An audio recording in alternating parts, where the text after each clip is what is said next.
Hey everybody, it's your girl PJamma with PJamma Life.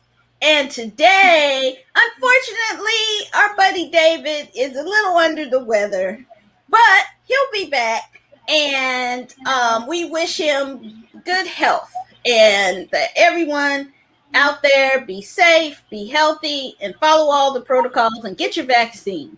But the show must go on. And so today, I have with me the professor of all things comics, Patrick. Hey, everybody. Here I am. And today we're going to talk about we got two things to talk about. We're going to talk about Falcon and the Winter Soldier, episode 3, Power Broker. And as well, we're also diving into our Oscar picks. So this week, we're looking at the Best Actress nominees. So why don't we start off with Falcon and the Winter Soldier? And why don't we show some clips from the show?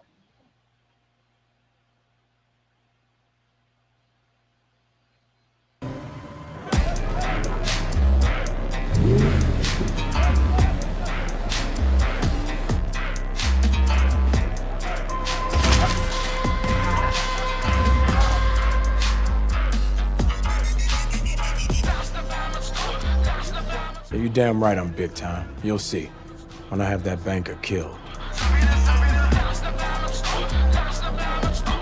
By the way, how is the new cap? Don't get me started. Do you know who I am?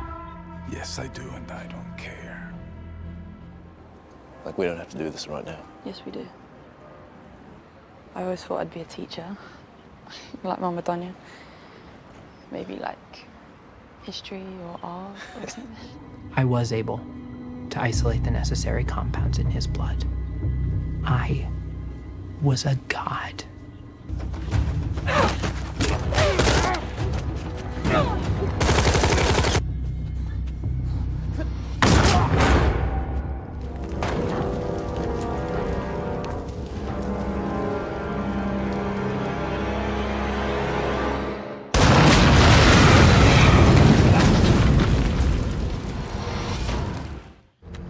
If we have to do something about this, I'm the only one who looks like a pimp. Only an American would assume a fashion-forward black man looks like a pimp.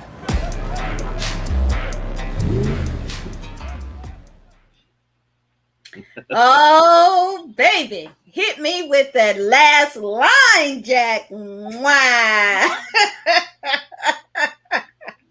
This show is going completely there, and I am 100% here for it.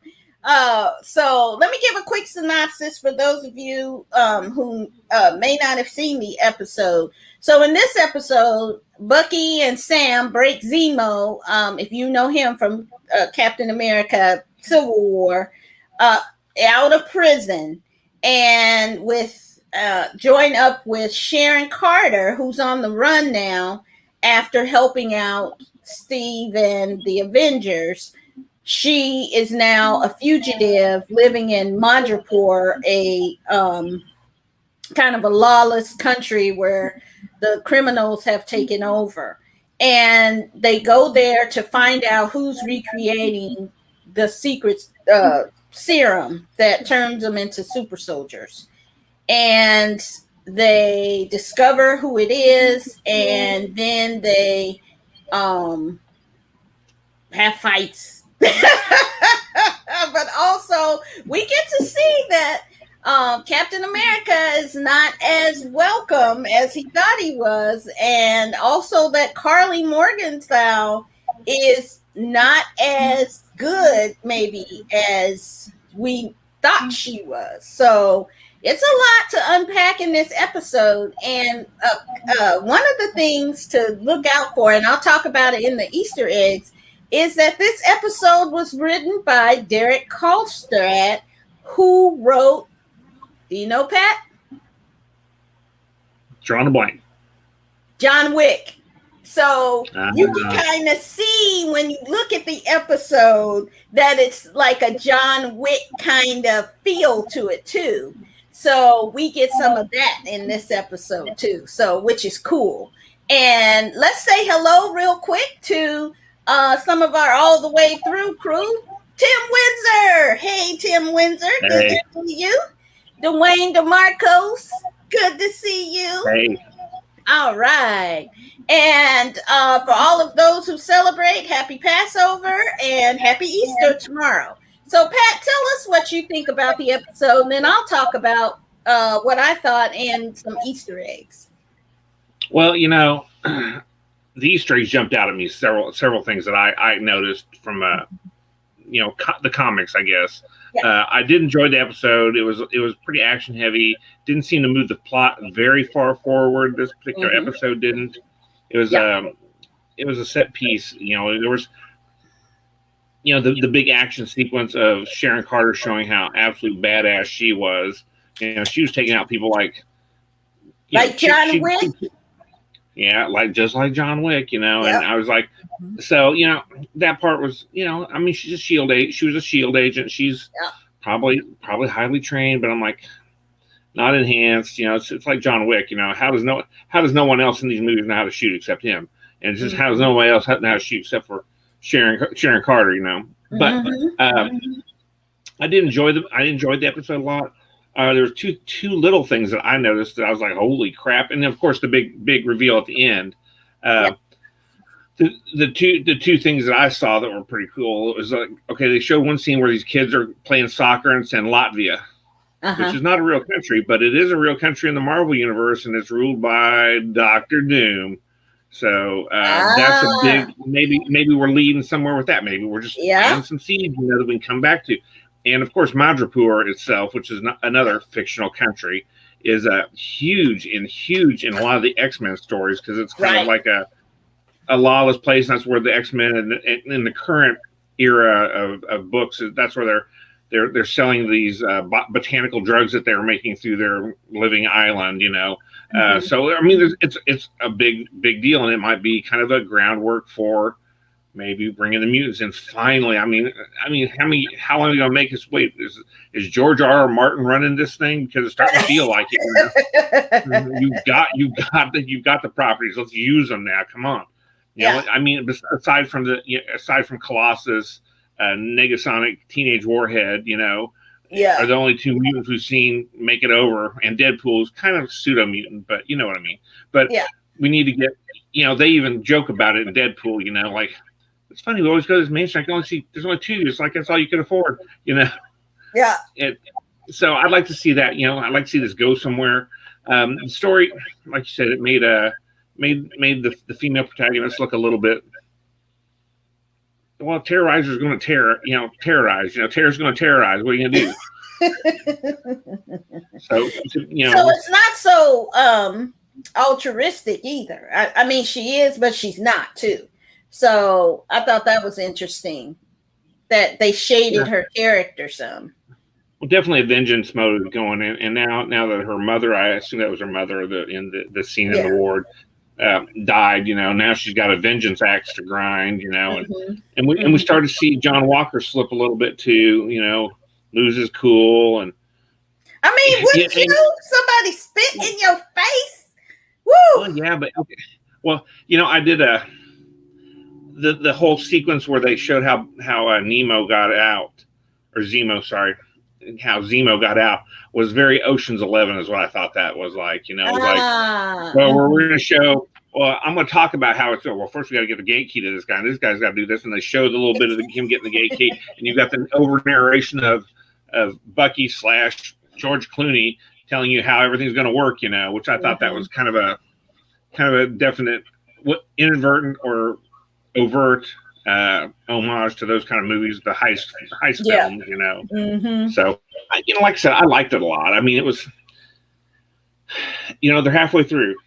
Yeah, we're literally at the halfway mark right now. They're going to have to push some things together. Like I said, the big spoiler at the end, which, you know, if you haven't watched the episode, I don't know why you're watching us, but the big spoiler with the Wakanda, and that wasn't. Oh, Pat, you said it. Oh. Well, I said spoilers. Everybody turn off. They haven't seen this. I mean, come on. You ain't seen this. I don't know what you're watching. Why are you even watching us? But please keep watching this. I'm not saying don't watch this. I'm just saying, come on, everybody's watched this. I mean, it's been out a day and a half. Everybody has a day off if you work a regular job, or you had some part in the last 2 days. You had an hour to sit down and watch this. You watched it. If you're into it enough to watch the videos on YouTube or StreamYard or whatever, you watched it. I'm sure. So I don't think I'm spoiling it too bad, but at the end you see them coming back because they got an axe to grind too. That's the guy that killed Chaka. You know, basically. Yeah. So, like I said, a lot of good stuff. They've laid some good groundwork. We got a couple of strong female characters in there now. We'll see how it goes.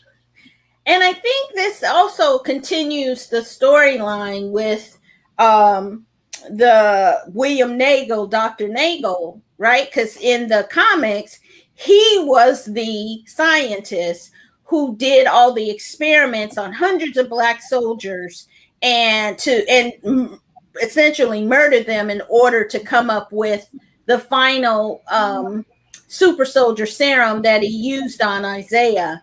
And so it also kind of continues this storyline of if you think about it too, in terms of like Henrietta Lacks, where the government is testing treatments on Black soldiers and Henrietta Lacks, where they literally took her blood and have been using it as what do they call it? Like the eternal cell, because her cells never died, and they never compensated her and her family. And but medical research has used the HeLa cells since the time that they took them. I think in the 50s, either the 40s or the 50s, they have used her cells this time, and it's led to economically billions of dollars worth of medicines and treatments, and the family was never compensated. So it's a really good kind of parallel into how the government has mistreated and experimented on African Americans. So that's a really interesting through line throughout this. So hopefully we'll get more of that story, that truth story, Red, White, and Black. If you haven't had a chance to read it, go and read it. It's on Amazon. You can get it from your public library. It's fantastic. You gotta read it, about the kind of beginnings of the super soldier serum and a Black Captain America and what the government did to him. So, but then also, Pat, did you catch another little Easter egg, which was that the Princess Bar is in this one? And Easter egg I found out was the Princess Bar is a bar owned by Wolverine. And so maybe we'll get, I was hoping, it would have been cool if, you kind of saw Wolverine's hair or something like that in the episode. That would have been cool.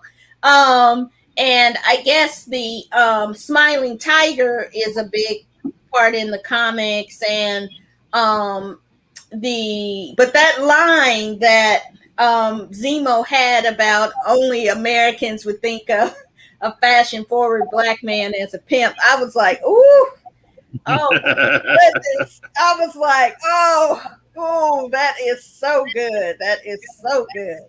And so I thought it was interesting. I don't know if people picked up on it, but I read this that, they talk about Trouble Man, the song by Marvin Gaye, and which is a fantastic song, and that whole album is just incredible. And the day the episode aired would have been Marvin Gaye's 82nd birthday. So I just thought that was kind of a cool tie-in to Marvin Gaye, and that song has popped up in multiple movie and now the series. So I thought that was kind of cool. And then we get to see Baron Zemo. He's coming out in all his glory. He got his mask, his mask, and he's apparently wealthy. He's a baron, I guess, and I guess that has money. But I was thinking, there are a lot of people titled out here with no money. So he's just one of the lucky ones that has money. And, he's back to his old Machiavellian self and manipulating the Avengers once again, creating distrust between them. So I think that he is not, and when I heard that Bucky wanted to go back to him, I was like, no, this is the dumbest thing I heard of. This is a stupid idea. Of course, somebody has had you under his psychological spell for decades, and you think that you can go in and get him to do what you want? No, dummy, he's gonna play you. So that kind of was like, this is so dumb. But you see also that I was okay when he shot the doctor, because I didn't like that doctor. Well, that really fits into his MO though too. He doesn't want superpowered people, and this is the guy who's going to make lots of superpowered people. Let's just go ahead and wax him while I got a second, And now I'm limited to the 7 that he's made. Yeah. Plus, the Winter Soldier. Yeah. So I was kind of cool with him, like, with that guy, because any kind of scientist like that goes against any kind of protocols and is a monster. So I was glad he took him out. I wasn't worried about that dude at all. But that was another interesting use of the blip. That he about had it together, and then he's gone for 5 years, and when he comes back, his research is gone. It's really interesting to see what they're doing with the idea of the Repatriation Act or whatever it is, where people, if half the people in the world disappeared, man, there's a lot of houses. Well, the people that are homeless get a house now. You just come in, move on in here. This is your house. And you're gonna live there for 4.5 years after everything calms down, and then you're gonna go. People come back and they appear in your house, and it's like, well, this is my house. No, I've been living here for 4 years. I can't imagine the legal craziness that would ensue. Plus, you got to consider the anarchy that would have been followed the blip, because half your government's gone too. And just the sadness and the trauma of it. All of a sudden, you're left and your family's gone, or you leave and you had a family and now your family's dead, and so. Or you leave and your wife stayed there and she thought you're dead, so she's remarried and has a kid with a new guy. And maybe with a baby. Hopefully she give it more than a year or two. Well, I guess you did. You did, but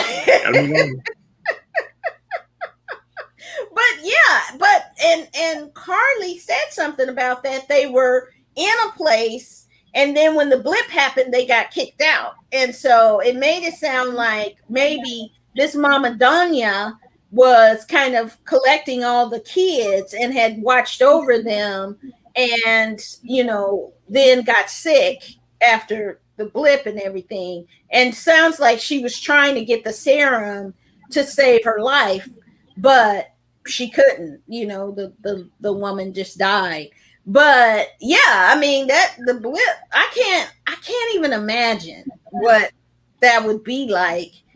And I thought it was interesting, at the very beginning of the episode, they showed the commercial, the GRC, the Repatriation Global Repatriation Council, to help them come back, rebuild, restore, and something else. So, that would be like crazy to have to manage. How do you get, if there's 7 billion people in the world, how do you get 3.5 billion people back into their lives again? That would be crazy. So it's very interesting. I wonder how they're going to go with that, but I like the direction where they're going, and I think it's going to be very interesting where they take it from here.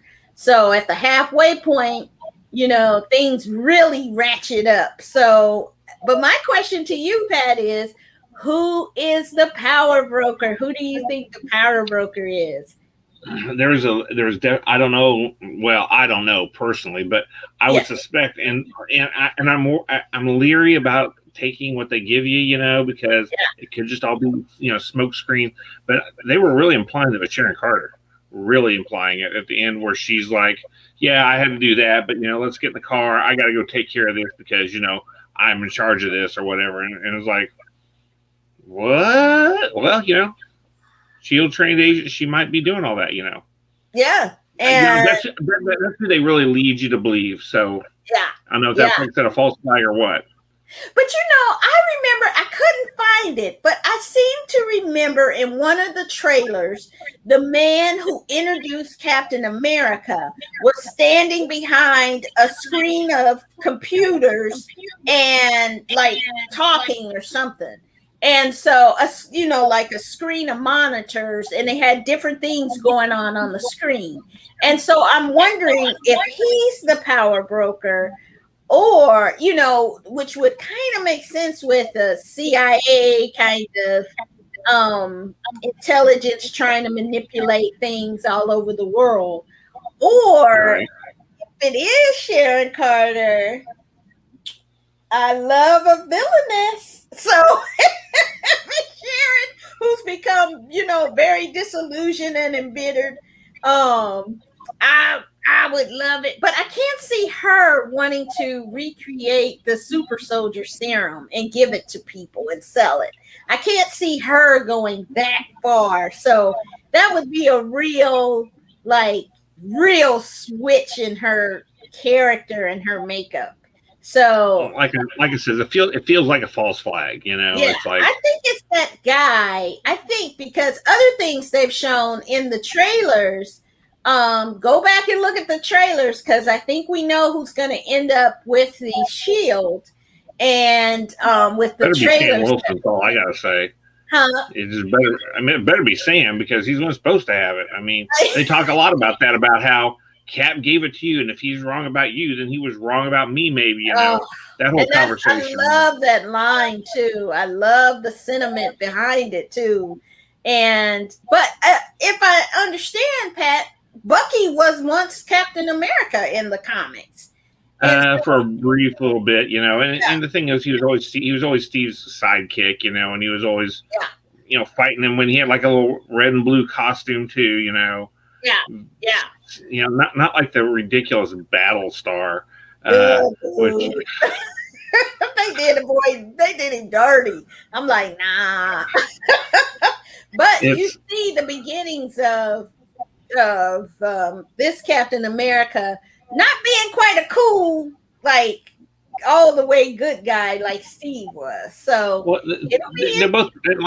I think I said this in one of the earlier episodes. They're both products of their particular wars. Yeah. Whereas Captain America, the Steve Rogers version, we had a clearly defined enemy, we had a clearly defined goal, we had a clearly defined mission. Here we hit this finish line, we can all start coming home. Everybody knew what the line was, and it was the world united against this horrible fascist power. And then you got the John Walker Captain America, who is obviously a product of Afghanistan, Iraq, where the enemy hides in the people. They're nebulous. You don't know who they are. You don't know what's my mission. Well, I don't know. We got to suppress this. Well, what's suppress mean? There's so much vagueness. He is used to having to muddle through vague orders, I suspect, and having what I would guess would be like a variable sense of morality, perhaps. Yeah. Situational morality. Yeah, and you heard him say, you think they're really going to care as long as we bring back, the results. So that's a very different kind of mentality, because that allows you then to go out and do whatever as long as you come back with the information, which could mean killing people. It could mean destroying things. It could mean justify the means. Yeah. And so that was never a part of what Captain America, Steve Rogers Captain America was supposed to be. So yeah, he went up against the government because they were doing things wrong, and he knew his moral compass was his moral compass, you know. And he's like, this is wrong. I know things have changed when I was in the ice, but this is right, still right, wrong, still wrong, you know. Right. So yeah, so next week that'll leave us with 3 more episodes. Woo-hoo. And so then we'll end soon. So make sure you watch it because you might miss something. You know, it's sad David wasn't on here tonight because I really wanted to tell him or talk to him about or just mention. I don't know if you've noticed on Disney Plus, on the Star Wars section, they have brought back the old videos like the Caravan of Hope. There's like, they got the Samurai Jack version of the Clone Wars. There's some really cool old stuff on there. And the Battle for Endor or whatever was the Ewok one. They've all shown up on there. Go check it out. The Ewok one, not the Ewok Christmas one. No, they don't have that, but they got 2 of the specials on. They got, like I said, they got the Samurai Jack version of the Clone Wars, which the same artist, which is really lends itself well to the whole Clone Wars. It's the 2D animation. It's not the Clone Wars we've all been watching, and I keep rewatching because it's so good. But you know, they got the Samurai Jack stuff, and that really works well with the whole sword fight sequences and stuff. It looks very, very nice. Yeah, but if you're watching that, you better be watching that stuff. You know, I mean, I know you love it.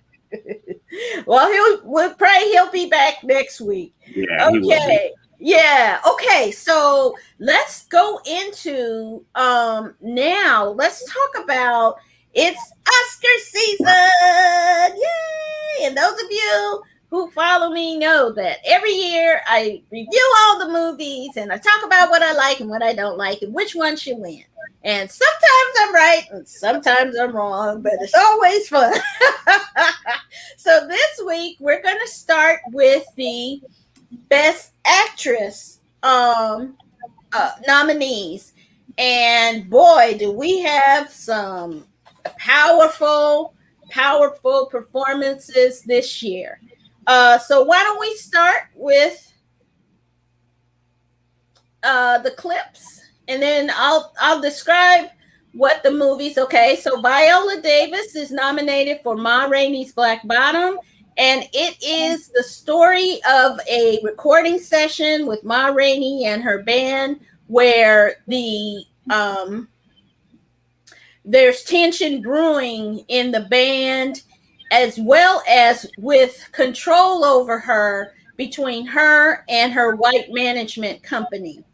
And so it's her having to deal with, what we call now misogynoir, which is the intersection of race and sexism. Okay. Next, we have The United States versus Billie Holiday, which is based on a book. I forget the name of the book, but it is a excellent movie about kind of the end days of the jazz singer Billie Holiday and how the government really tortured her and went after her because of one man's political ambitions and his racism, and he targeted Billie Holiday and other famous celebrities to start what we know as the modern day Drug Enforcement Agency. Okay, next we have Vanessa Kirby in Pieces of a Woman, which is the story of a couple and their devastating loss through miscarriage and the year following, where she is processing her life and her grief and mourning the loss of her child and what it does to her and those around her. Next, we have Frances McDormand in No Man Land. which is the story of a woman who is of a certain age who has really lost everything and becomes what we call a van dweller, and is going around and trying to survive in 21st century America, based on the book Nomadland: Surviving in the 21st Century. Next, we have Promising Young Woman with Carey Mulligan as a young woman who faces a tragic incident and decides to go after sexual predators of young women. And I think that's it. Yep. I think that's all of the nominees. So I had a chance to look at all of the nominees. Pat, you want to talk about which ones you liked and didn't like, and which ones you felt like should be nominated? I didn't get to see all 5. I did get to see 3 of them. I missed a Promising Woman and a Particular Woman. Okay. I think is what they were. I missed those. I haven't got around to them. Pieces of Woman. There you go. Yeah. I haven't seen them yet, and it was on my list to do, but it was so nice this weekend. I had to do things outdoors. Yeah. But I was amazed by Andra Day in the Billie Holiday, because this is like her first big thing too. Yeah. I mean, Frances McDormand, old hand at winning stuff, because she's great. I mean, she did such a nice toned down exploration of despair and loss, but finding hope. Okay, just an aside, why can't we ever have a Best Picture or Best Actress that's not a sad movie? Thank you. You never see a comedy. I mean, Tootsie was like maybe the last one I can remember being, and it's only because some guys dressing up in drag and being a girl. But and wow, he really sold that, But let's have some light stuff once in a while. I mean, anyway, I get it. Yeah. I get it. Here it is. Here what we are. But Andra Day, wow, that was amazing. I tell you, the Ma Rainey's Black Bottom, super movie. Yeah, it felt like it was based on a play, and you could tell that just by the way the sequences of the way they did everything. You could see scenes, you could see you could see acts almost built into it. Like first act goes to this point, then they change the set, we go to this point, then we change the set at this intermission, go to this point. I mean, you could tell it had a very play-like feel, which was great. Yeah. Really, and in that movie we have a Best Actor nominee with Chadwick Boseman. Yeah, a lot of talent, great movie, great staging, but man, Andra Day though, she blew it out of the park. She's my pick right now. Minus, I haven't seen those other 2 movies, so they may be better. I don't know, but out of the 3 I saw, Andra Day for sure. Yeah, and I saw them all, and I gotta agree that this year I thought the theme of the movies were rage and sadness, or grief. I should say grief. And so when you look at the movies, there's an aspect to those of each of those movies, because, and 2, I think women aren't allowed to express those very much. And so when you see these kind of movies that are built around this, it's women being able to express all of the parts of them, including the sadness and the grief and the rage and standing up for themselves. When Viola Davis, she did an incredible job, because she was not letting them people take her advantage of her. And that's what they did a lot of times back then was, and you see that in the movie, is that, and this is based on an August Wilson play, a part of his collection of plays, his American plays. And it tells the story of how these record companies took advantage of Black artists, didn't have to pay them, wanted to give one of them $5 or $25 for his music. But with her, she understood the game. And so she was able to do exactly what she wanted to do because she understood how the game was really played. And so, and she was trying to let the other ones know this is why I'm acting like this, is because they can't do this without me. So I loved at the end how, you know, the guy came out begging her, and that was because she knew her worth. And so her performance, I mean, she just embodied that character. And I think with you see in these historical characters, and including Andra Day as Billie Holiday. I mean, Andra Day lost weight, like a ton of weight, and framed her voice, like even started smoking so she would get that raspiness in her voice, and sang like Billie Holiday, took lessons so that she could sing, mimic that tone that Billie Holiday had, and just really transformed herself into Billie Holiday. And you got to see the trauma. I mean, she had such a traumatic life. Yeah. And you kind of understood why she wanted to escape into drugs, because everything she'd gone through was traumatic. I mean, prostituted at age 12 and raped and saw a lynching. And so the story is also about the government was persecuting her because she was singing the famous song Strange Fruit, which is about lynching, and it's an anti-lynching song. And because of that song, people were starting to take up civil rights in America. So she's really one of the leaders in the civil rights movement. And you saw then how the government prosecuted her. And so the book that this is based on is, and it's a political article if you want to read it. It's about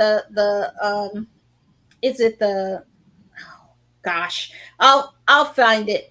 But it's about how the government, one person, Harry Ansberger, wanted to create this new agency, wanted to give himself a bigger role in the agency, in the FBI. So he started going after Black artists and started accusing them and sending them to jail for narcotics charges.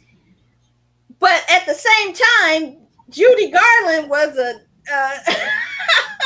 addict as well, and he told her, "Oh, you're such a lovely lady. You just go get treatment." But for Billie Holiday, he even persecuted her and tormented her while she was on pretty much her deathbed, and arrested her on her deathbed. And that was true. A lot of the incidents, that's why this movie is so powerful. A lot of it is based on truth. And so it's not, fantasized for the movies. This stuff really happened. A lot of the scenes that they talk about with the government really happened. So, and she just does a fantastic job. And Frances McDormand in Nomadland. Nomadland is interesting because it's a different way to tell a story. They inserted a fictional character, Frances McDormand as Fern, into the lives of the real people that they talked about in the book Nomadland. So you get her interacting with these real people, except for David Strathairn, who is her love interest, and that didn't happen in the book. But all of the other characters are real life nomads or van dwellers. And it's also a real indictment on Amazon, because they have a whole camper dweller program where they hire these seasonal workers, don't pay them anything, don't give them benefits, and just really create this substructure of employment that really is just criminal. I don't know what to call it. I mean, they don't even pay them. Criminal. Yeah, it's just sickening. So if you're ever wondering who packs your packages, it's the people that are in nomad land who are getting paid nothing to do that, and they can't even. They're not subsistence wages. So right, and they always, or like they kind of touched on in the movie about how Amazon's going to pay my camper rental, my lot rental while I'm staying here, and they're going to give me the $7 an hour, that they have to, and because the federal minimum wage, and so I'm making good money, and I'm not paying anything out for my camper spots, and I'm crapping in a bucket in my van, and I'm like, just that kind of stuff. I was just like, and Amazon. I'm guilty as much as the next person about buying stuff from Amazon because it's just so darn convenient. But you got to think of what costs sometimes convenience comes, because there's people that are living terrible lives. And I really, and just in current events, I really hope that warehouse down in South Carolina does organize. Well, we'll see what happens then. Once you get some unions going in some of these places, Jeff Bezos may not make $1 billion every month. He might have to sell for $500 million. $100-something billion he's worth now, or no, it's almost $1 trillion, right? He's almost a trillionaire. Yeah. So I mean, but he's got people making $7 an hour when he makes $1 million a minute or something ridiculous. It's just outrageous. So that's part of it. But her acting in the movie is really good because she kind of embodies this 50, 60-year-old woman who's done all the right things, but her life goes astray and she's dealing with a lot of grief. And I mean, you just see the sadness and the loneliness that she embodies for the character. And so it's very heartbreaking. It really is heartbreaking. But she's kind of done that before. And so I'm kind of like, you already got one. Give some new person a chance. You know what I mean? Well, Meryl Streep, I mean, good actress is going to act good. I mean, I'm not knocking it, but it wasn't anything different than I've seen from her. I mean, it's an important movie, but there were other people I'd rather see get the award. Now, Carey Mulligan, now to be honest, I really don't know why the Oscar people love her. I mean, she's been nominated several times. Did she win for that movie with Shia LaBeouf? No, Casey Affleck. Did she win that year? I forget the name of the movie. I don't think she did. But I don't get it. But and this character was disturbing, and so she was ferocious though. But the movie has a twist at the end that I just ruined the whole movie for me. So I just kind of was like, oh no, what is this? The old Hollywood, like, the bad. Well, I don't want to say what happens, but I didn't like it, so it kind of ruined it for me in the movie. So but her performance was really good. I just don't know if it was the level of Oscar, but it was good. And Vanessa Kirby's role, it just gives you all of the sad feels. I mean, all of the sadness. I mean, she's just draped in grief and sadness, and so it got to be too much. I'm like, there's already a lot of sadness and grief in the world. I don't want to watch a 2-hour movie. This is not escape. This is not an escape. Stop it. It's not exactly. Sometimes, and so what I've started to do is, because a lot of the Oscar movies are sad and grief and dealing with that kind of stuff, I just have to watch them in the daytime when it's light, because I don't want to fall asleep with that kind of grief and sadness or rage or anger on my mind when I'm going to sleep, man.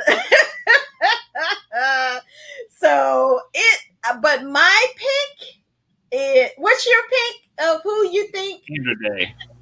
You're going to say Andra Day? Yeah, Billie Holiday, yes. You know what? I'm going to agree with you because I would love to see her as a newcomer really win this role. The other people or Viola Davis, because Viola Davis hasn't gotten a Best Actress. And so I want to see her win one. It's just that simple for me.